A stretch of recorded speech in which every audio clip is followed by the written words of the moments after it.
former FBI Special Agent Rich Kulko is back with us today, joined us in our breaking news coverage yesterday. What about that, not only the security guard, but another worker who had been there for 40 years and ended up distracting the shooters along with a neighbor who ran across the street. His wife taught in the school. But the bottom line here is, boy, sometimes they say, well, this could have been worse. Well, in this case, it could have been a lot worse. There were like 140 children within feet of these shooters. What do you make of what came out today? Yeah, Connell, thanks for having me. I was amazed by what happened. We heard today how these three men, starting with the security guard, were able to do what they did to deflect these young men from entering the school with weapons. I mean, we all talk about it. Everybody talks big. You know, what would I do if somebody came at me with a gun? And what, you know, I'd be there and I'd do that. You don't know how you're going to act under fire until you are under fire. Well, that security guard was under fire and he acted bravely, and it's a very difficult thing to do. The other two men, sounds like they jumped in and provided some assistance as well. So a very, very tough day. But if you go all the way back to the morning where mom picked up the phone and called the police and said, hey, my son's gone, you know, things went right. They ended horribly, but they went as right as they could, kind of, that day. Yeah, they were 17 and 18, the two teenagers. It was the 17-year-old's mother, we're told, who called. Here's more on that. Scott Wall is the San Diego police chief and talked a little bit about that call that came in from the mom at the news conference. Here it is. She believed her son was suicidal,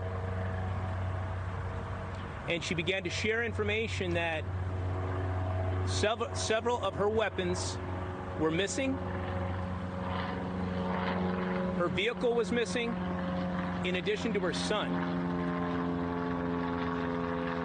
She also said that her son was with a companion, and that they were dressed in camo.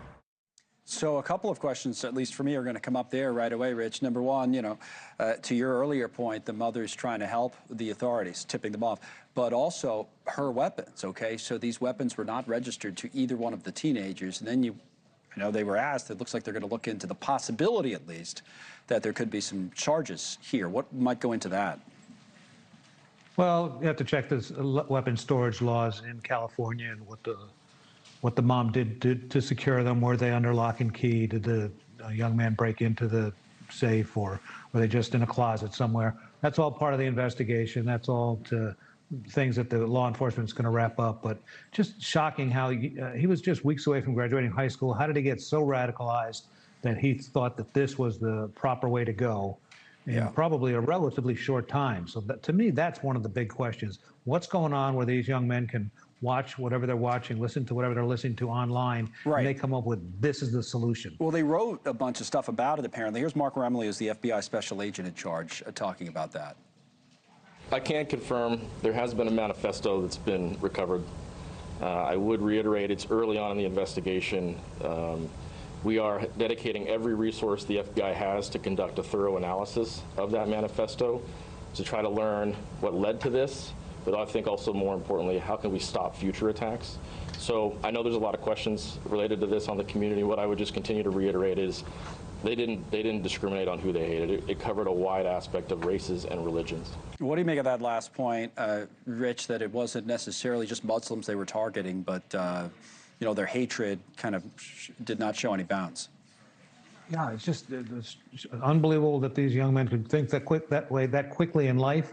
That manifesto is probably already sitting in Quantico, Virginia, with the FBI profilers, which is actually the behavioral analysis unit. They'll dig into that. They'll write some report on that, provide it to San Diego police as they conduct their investigation here. But more importantly, for any telltale signs they happen to find in that manifesto, any tips or leads that could help somebody else, they'll share that with law enforcement throughout the country so that if somebody else has something similar going on, hopefully they can put a stop to it before it occurs. Okay, Rich, thanks for all the time, both yesterday and today. Rich Kulko.